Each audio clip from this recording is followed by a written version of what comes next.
This press conference is just to announce that the Texas chapter of the Council on American Islamic Relations is announcing the release of Same Hate, New Target, the first of its kind annual report outlining the disturbing growth of Islamophobia, which is an unfounded fear of and hostility towards Islam. Such fear and hostility leads to discrimination against Muslims, exclusion of Muslims from mainstream political or social process, stereotyping, the presumption of guilt by association, and finally hate crimes in the United States during the 2009-2010 year. The report is the result of a collaborative effort between CAIR and the University of California, Berkeley Center for Race and Gender. Using information gathered from the Pew Research Center, the report cites some disturbing trends and some encouraging trends that impact the American Muslim community. Some negative trends include the public's view of Islam sinking from 40% in 2001 to 30% in 2010. 45% of Americans agree that Islam is at odds with American values. 28% of voters do not believe Muslims should be eligible to sit on the U.S. Supreme Court. Nearly one-third of the country thinks adherents of Islam should be barred from running for President of the United States of America. Some more positive trends include Islam has a 75% or higher favorability rating among the general public. A person's Muslim faith is now considered an asset in private employment and public service. Politicians welcome and seek public support from Americans of the Islamic faith.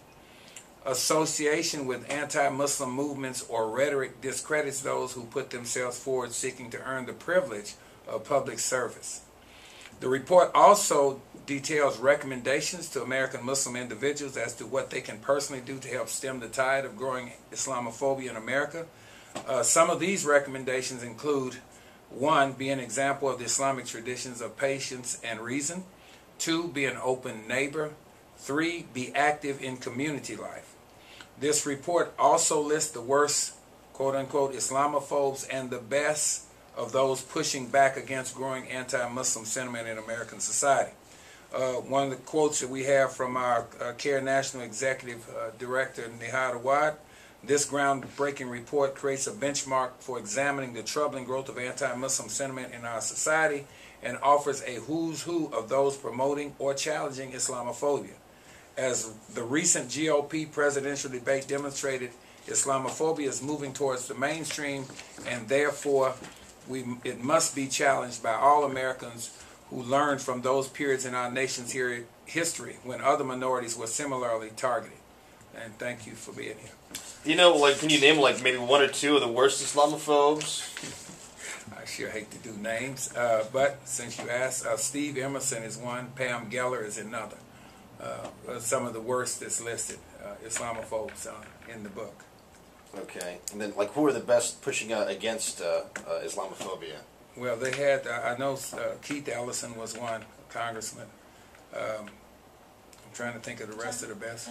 John Stewart, Rachel Maddow, Oberman, Keith Oberman, and then a host of others. There have been, fortunately, we've seen a lot of people who are actually pushing back against that mentality. That's good. Okay. Well, that's, I guess, do you think, why do you think people are being Islamophobic now? Or people like Pam Geller or Steve Emerson, what do they have to gain from it, do you think? Well, I think there's a lot of political, what do you call it, gains from this that maybe not Pam has or not Steve, but there are people who support them.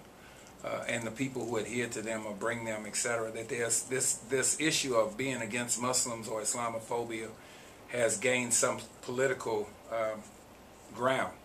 And so what I see happening is there's a lot of politics. Some of it is local or national, and some of it is international. And nevertheless, I think that's probably the main drive that we see that's causing for it.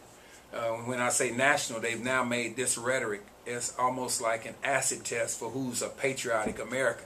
So anybody who denounces Muslims or Islam in America, or as you may have seen, the anti-quote-unquote Sharia campaigns that's been going around have gained some political leverage in their groups.